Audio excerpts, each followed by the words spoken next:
Hello everyone and welcome to a new episode of AUCTV. I'm Arsani Sinot, your host for today. As always, we aim to bring you inspiring stories of innovation, entrepreneurship and success. We'll take you inside campus events, highlight inspiring alumni and faculty, and bring you the stories of individuals shaping the world around us. Stay tuned for an exclusive interview where we'll meet the co-founder of a startup that's helping local fashion brands break into the spotlight. Let's get started.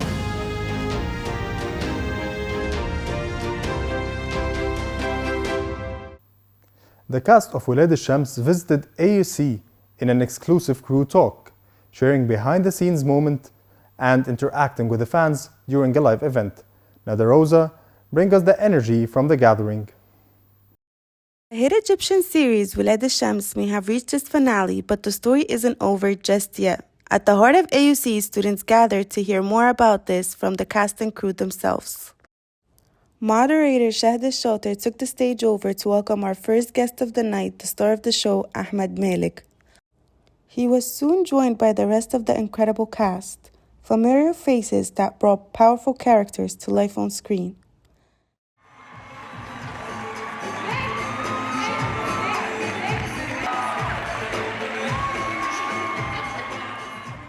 Now seated together for a raw and honest conversation, the cast shared how Walad al-Shams was born, not just as a script, but as a bold vision. Ahmed Malik spoke about the initial spark of the idea and how the story grew into a compelling narrative that captured the hearts of millions.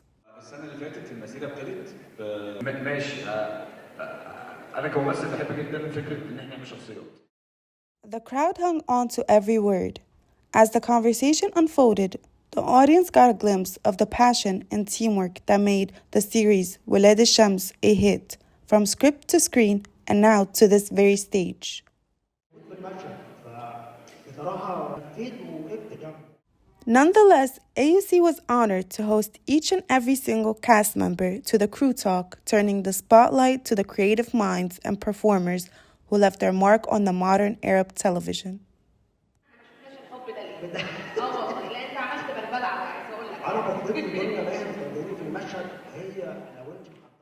This series also served as a launching pad for fresh talent, introducing new faces to the television screen and giving emerging actors a platform to shine alongside some of Egypt's most celebrated stars.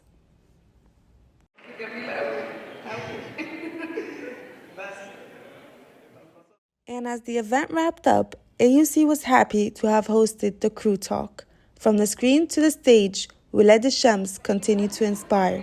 This was Nada Rosa reporting for AUC TV, Cairo.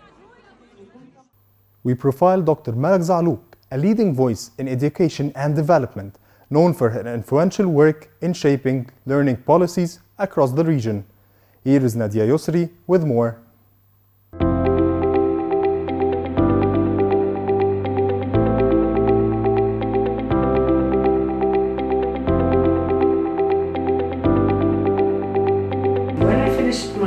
PhD, I came back to Egypt and I really wanted to do something national, even though I had offers to work for different international agencies. I wanted to do something totally national, having had the better part of my education in British schools, AUC, PhD in the UK.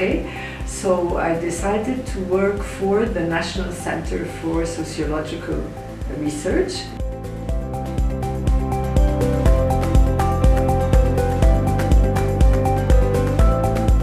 I have always been really engaged in human rights, whether it's women's rights or human rights in general, children's rights, etc.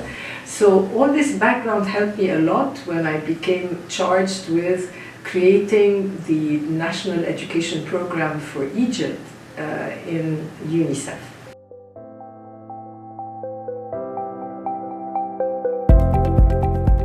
As a professor of practice, I was charged with teaching, but also establishing the Middle East Institute for Higher Education, which then focused on a lot of practice and research.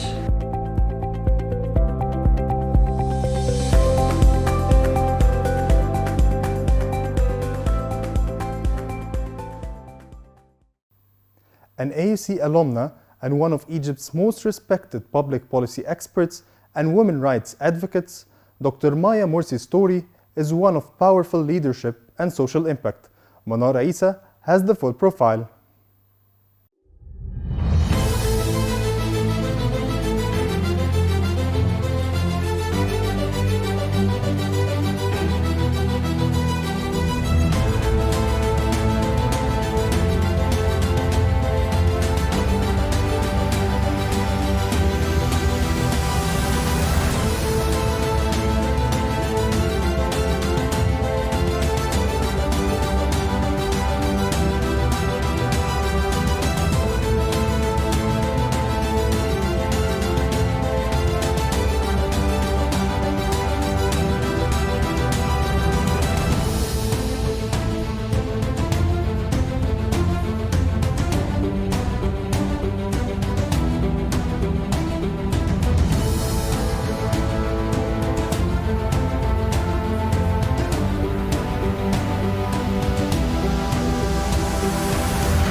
Founded by 3 AUC graduates, Locken is a rising local brand that embraces natural hair and celebrates beauty in all its forms. Haneen Sidqi explores how the brand is making waves in the local market.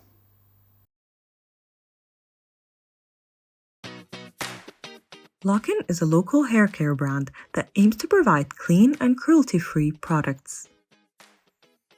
The brand has had roaring success over the past 3 years amongst the Gen Z. But who are the faces behind it?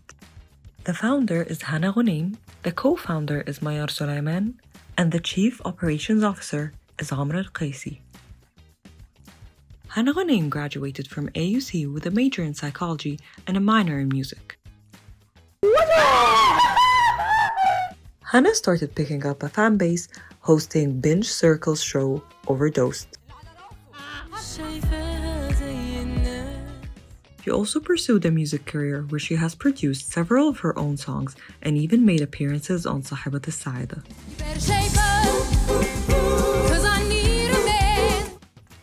Mayar Sulaiman graduated in 2015 with a major in business administration concentrating in marketing and a minor in rhetoric and composition.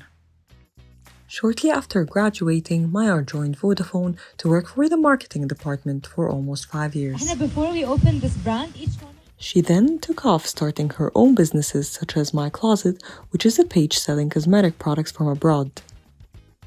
She also has another business which is The Good Things, which specializes in customizing corporate gifts. Finally, Amr Al-Qaisi graduated in 2017 with a major in economics and a minor in business. Prior to fully committing to Locken, Amr worked in the real estate industry. In 2021, the 3 entrepreneurs joined forces to start Locken. The brand is now going beyond the Egyptian borders as it can be found in Saudi Arabia, soon UAE, and many more countries. Haneen Sidqi, AUCTV, Cairo. From the classroom to civil society, AUC alumna Hala Shukrallah has built a career around advocacy, equality, and community development. Joy Kellini brings us her inspiring journey.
With over 50 years of service at AUC, Dr. Walid Kaziha lives behind a legacy of knowledge, mentorship, and critical political thought. Amina Qasim reflects on his life and influence.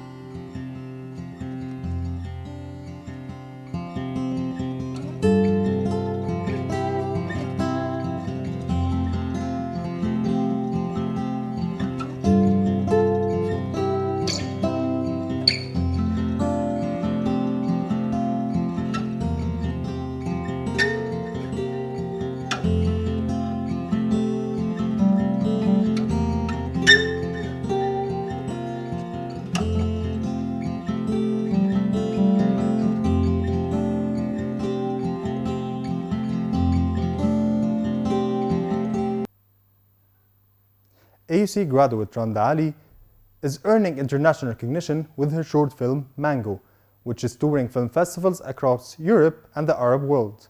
Ala El Mahdi reports on her growing success.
تيجي هون كتير؟ لما بيوحشني البحر، لما بحاول افتكر. بس البحر بينسي.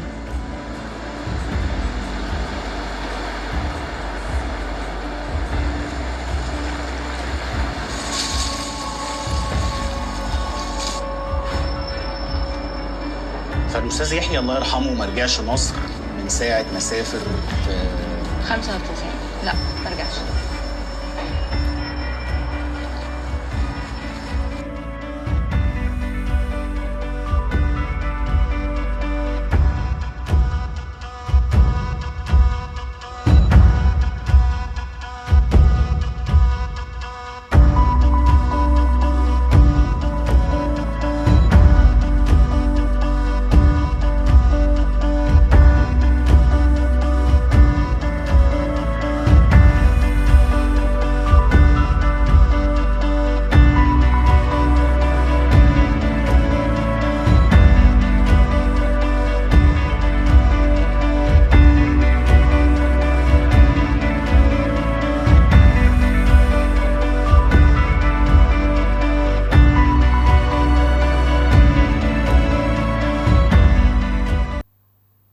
We honor the memory of former AUC Provost Dr. Midhat Haroon, a structural engineer and educator whose legacy lives on in AUC foundations. We explore his story in our next profile.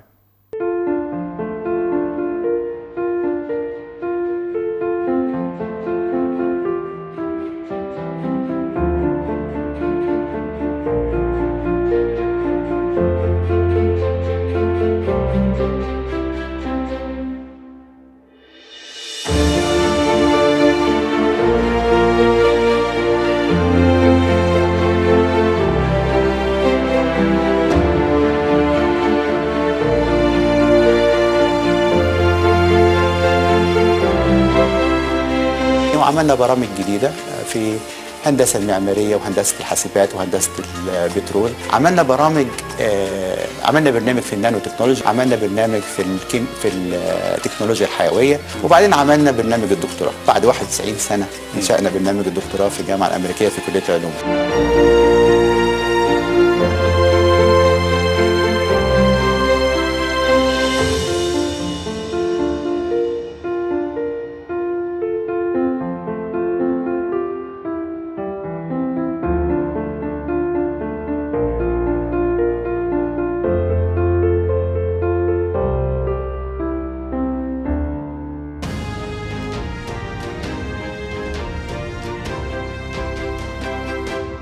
And now, from legacy to fresh ambition. In the upcoming segment, we interviewed Mina Basili, who will tell us more about his booming startup.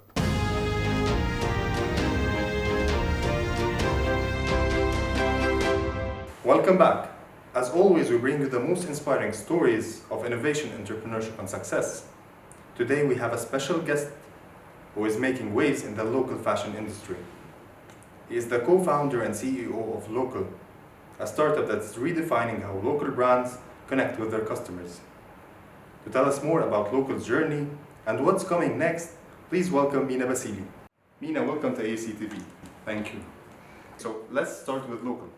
Can you please tell us more about the idea behind it and what inspired you to launch the startup? So it mainly starts with the downfalls we've been facing with Egypt's economy. Because lately most of the international and imported stuff from outside of Egypt became so expensive for people to afford even the basic stuff like clothing, for example. So we actually started to look for market gaps in this specific industry. We wanted to fill a gap where people don't have to import the apparel and fashion products from outside of Egypt, and we already can manufacture it and have it here in Egypt. So we checked the market. We found there's a lot of local brands with very, very high potential. So we decided to actually move forward and try to showcase these products or brands to the people of Egypt to actually try it on, check the quality, make sure that the product is viable. So that's where it all started. We decided to take a new direction and bring the local brands to the biggest super regional malls in Egypt and place the local brands next to the international brands, which actually would give us the opportunity to shift the consumer behavior from buying an imported product to buying a local product. Okay, so Local has been operating for a few months, and you've already expanded into not only one but two physical locations or retail spaces. How has the journey been so far, and what challenges have you faced? It has been very challenging because number one, when you check the local products or the local brands, most of them they have very limited quantities. So expanding into retail and having not one but two branches in a big super regional malls gives you the challenge of supply chain. So the problem is you have very high demand in the market for the local products, however the supply from the brands it's very low. So that was the biggest challenge we faced in the initial stage.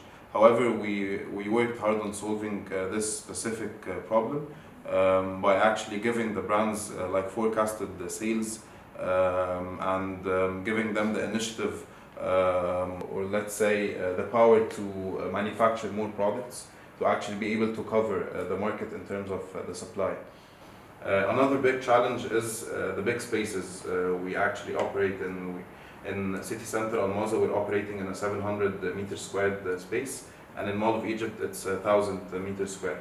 So there's always this challenge of taking the place core and shell and turning it into a big retail space with the experience you need, which actually costs a lot of money, it takes a lot of resources, and mainly it takes time. And if you try to work with the big malls or the big names in the market, they usually give you a fit-out period of 60 to 90 days. So you have the challenge to finish the whole place in 60 to 90 days. Okay. You recently appeared on Shark Tank Egypt.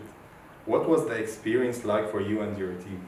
It was once in a lifetime experience. It was amazing. I mean, the personal exposure and the brand exposure you get from Shark Tank, it has the biggest value, because I think now in Egypt, Shark Tank, it's the highest views on TV. It was good for the brand, it was good for the business, and it was actually very, very good for us on a personal level to speak to one of the biggest 5 investors in the Middle East region and get a glimpse of what do they have in mind, what added value they can provide. In addition to preparing to the show itself, it was amazing. They have a very helpful team who put you through the whole process. Like, you try the pitch like 100 times before you do it on TV to different people, and they always change like small words like don't say this, say this. So it was actually a very, very good experience. We were all actually working to get it on the best shape possible on TV. Speaking of the investors, you initially received offers from different sharks, but you negotiated a counter offer that Ayman Abbas ultimately accepted. Lead us through the process, and how did you structure that deal that way? Yes, so actually, let me tell you a small point. We were very frustrated before we went on the show. Like, we didn't know what to do with, and it was a big hassle in our minds. We didn't have everything in clear. Like, anyone who tells you he has everything 100% clear when he comes out on Shark Tank, it's not true, because it's always you have so much pressure and so much eyes on you. So when we made the initial deal, we had the valuation of the company. We used a method, it's called the EBITDA, where you multiply the EBITDA of the annual of your company into a multiple of 5, and then you get the valuation. However, the sharks had a different, let's say, point of interest at this point. They thought that maybe the company has been only 3 or 4 months, so I don't have to use the EBITDA, and they actually wanted to invest in a smaller valuation. So when we heard the offer from Ayman Abbas, at first we were a bit hesitant on whether we're going to take it or not. Then when we went backstage, we had a discussion. We actually were targeting Mona and Ayman Abbas. We wanted Mona because she would help in the digital e-commerce abroad in UAE and Saudi Arabia, and Ayman Abbas would help in the on-ground operations in Egypt. So when we actually went back on stage, they asked us who we choose. We looked at each other and we didn't want to choose some people and not choose the others. So we said it's an open offer, and they didn't like that actually. But then we received a very promising counter offer from Ayman Abbas, which we accepted, because we believe the point behind the offer is not the money itself, but the added value we can get and support, the resources that would help us if we're looking to scale in 10 months. Maybe we can score in we can scale in 2 or 3 months with Ayman Abbas Ventures Group had. Okay, and actually this was the next question. So Ayman Abbas specifically as an investor in local, how do you see his involvement helping local growth? Well, first of all, for starters, the connections. He has very wide connections in the market. Like, for example, I don't know if you noticed, but 2 weeks after the episode aired on TV, we were in Dubai in Fashion Factor, which was a huge exposure. It was the first time local Egyptian brands participate in a runway show, not in Egypt, but in Dubai. So we were actually able to achieve this through the help of Ayman Abbas and A Ventures Group. And that's just the start. We're actually looking forward to what other added value we can get from their side, but definitely it's the connections and the resources and the power they have in the market. In addition to securing this huge investment, Local also won the Vodafone Business Golden Ticket. So can you please explain what that entails and how it benefits your business? Yes, it's the best golden ticket you can win actually, because Vodafone, it's not just a telecommunication company. Vodafone, it offers software solutions, integration solutions. It offers all types of solutions in the market. So we are actually currently working with Vodafone on an AI model to build a persona for local, or the customer persona. And Vodafone can help us actually target all our persona in Egypt, because they have the biggest market share. They have 50% market share, so they have a big database, like 60 million Egyptian numbers. They know the data, how much you spend, where do you live, where do you shop. So that data can be utilized in a way that benefits us and the customer.